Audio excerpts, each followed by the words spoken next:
It's been said that information is the oxygen of democracy.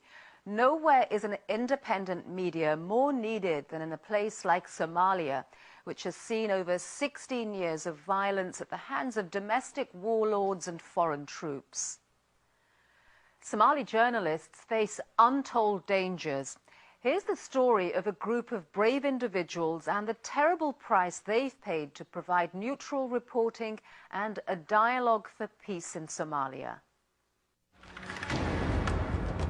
Mogadishu, the destroyed capital of Somalia.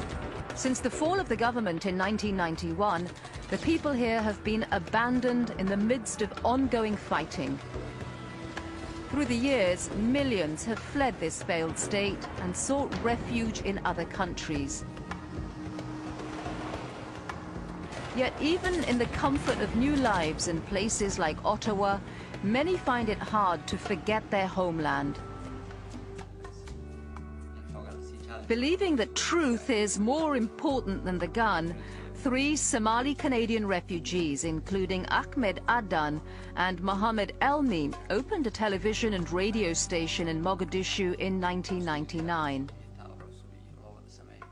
The aim of Hornafrik is impartial news coverage and negotiating peace through dialogue. Thank you. On this day in 2003, Ahmed is going to join their third partner, who is holding down the fort in Mogadishu.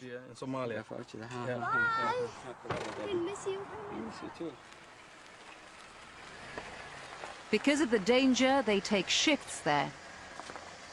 Mohamed will stay in Ottawa and look after all the families.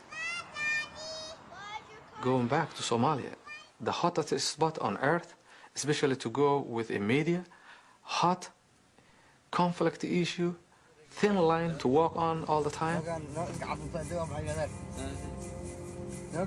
In Mogadishu, they are on their own, no government or embassy to turn to in an emergency.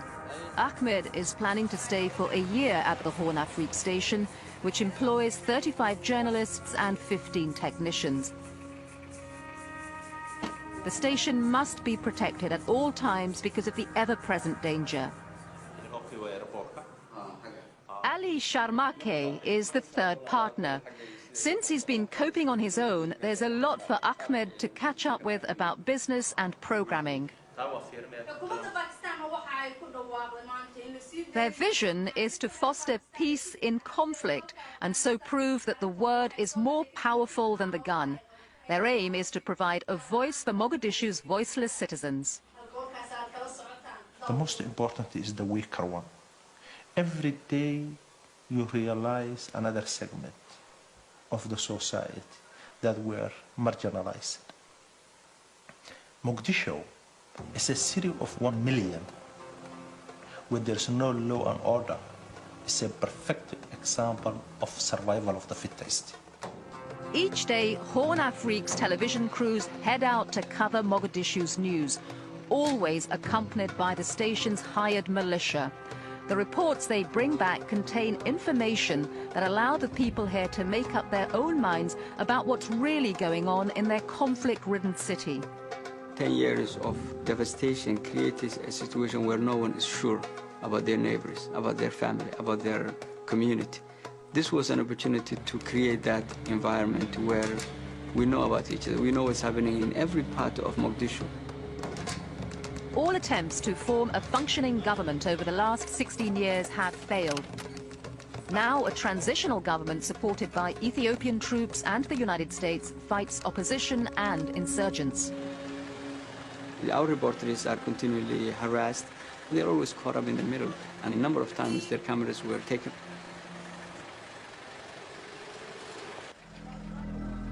They report about a city where the reality is frighteningly simple. Those with guns will eat, those without face starvation. That's the gunfire. That's a gunfire now. What we heard now is a gunfire. It's just, it reminds you, all the time it reminds you the situation. You don't need to forget. It reminds you, the bullet. The 3 founders started with the phone-in talk show. They'd become used to the format in Canada, but it was totally new to Mogadishu. It electrified the city. Now, with this medium, we were able to facilitate someone from anywhere in the city to be able to talk to each other about what is happening in Mogadishu that day, who's killing what, and what's the basis for that. But the warlords, who each have their own radio stations broadcasting propaganda and hatred to divide the people, were not amused. As soon as Hornafrik opened, they attacked. One of those warlords was Mohamed Kanare. I control the area, that area, so I have to know what is going on. I am not saying I am 100% perfect, but I control them. At that time was when Mogadishu population really supported us, big time. They were saying it's our liberty, our chance and opportunity to speak out and express our opinion. This is the first chance we ever had in Somalia, and these guys are trying to stop. So the city come to us and rescue us from that struggle, actually. Once the radio was up and running, they started the television, using exactly the same approach. Ordinary people talking to each other, exploring ways to solve the conflict. Bit by bit, the warlords realized that it was becoming very popular, and if they wanted to get their voices out there, they had to get in on the act. This is one of them, Mogadishu warlord Osman Ali Atto, famously portrayed as General Aidid's financier in the Hollywood film Black Hawk Down. Hornafrik had a strict editorial policy for dealing with the warlords. Don't try to silence us. You have a position, we'll be prepared to give you the interview. But you also sit on the table and you accept calls from the people. It's very important that people will have the capacity to challenge you as well. We're not a propaganda machine for any particular person or group. For the evening program, they've invited 3 street children to come to the studio and talk about their lives. If they ask me to be a neutral between the dying child and the warlord that is killing, count me out. Here is a means to help. ku dhacay caruurta Soomaaliyeed ayaa dhibaatadaasi ay iyaga laftooda si laxaad leh u saameysay oo ay taabatay. As many children fall through the cracks, they tend to develop different skills. Some do menial services. Others actually are lured into the warlord business. And so in the end they become part of the militia.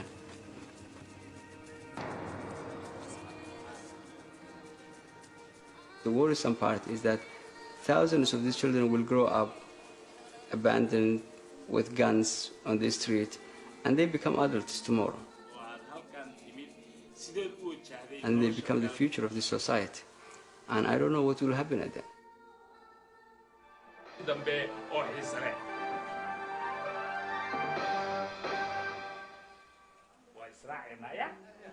Yeah, well, the last caller said he will take care of one of them. It was a beautiful program. I love it, really.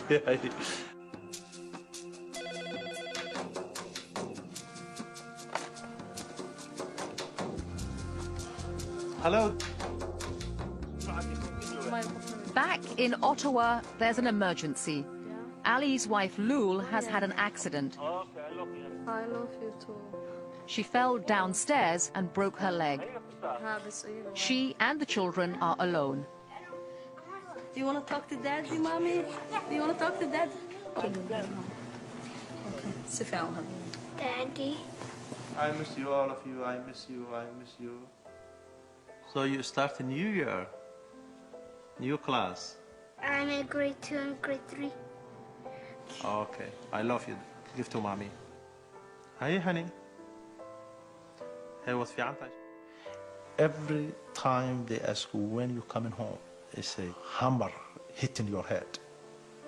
And sometimes you cannot say, I'm coming tomorrow. I cried on the telephone more than once.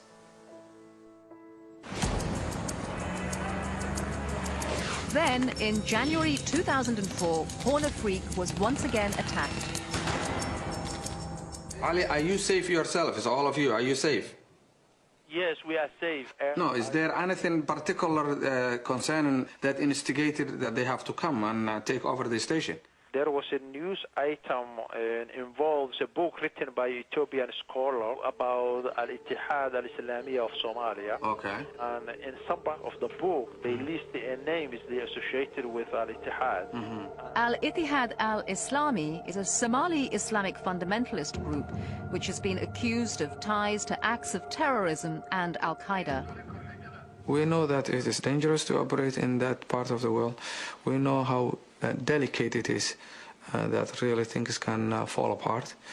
But unless somebody, either us or others, step in and take that danger that's on the edge, I don't think things will happen by themselves.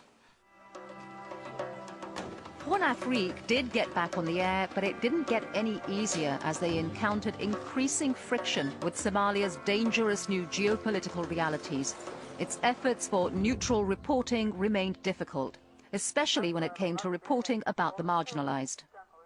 The importance of issue increases as those who involve the status of those involved decreases. During 2007, Hornafrik has been increasingly censored and at times closed down. In April 2007, it was shelled by Ethiopian troops, one of the foreign forces backing Somalia's transitional government. Just 4 months later, in August 2007, tragedy struck. An announcer at Hornafrik was shot dead as he arrived for work. Hornafrik co-founder Ali Sharmarke sped to the funeral, held the same day, a tradition in Somali culture. He spoke out at the burial, saying the killing was meant to prevent a real voice that described the suffering in Mogadishu to other Somalis and the world. He was a symbol of neutrality. Just a few minutes later, as he left the funeral, Ali too was assassinated. His car targeted by a remotely detonated landmine.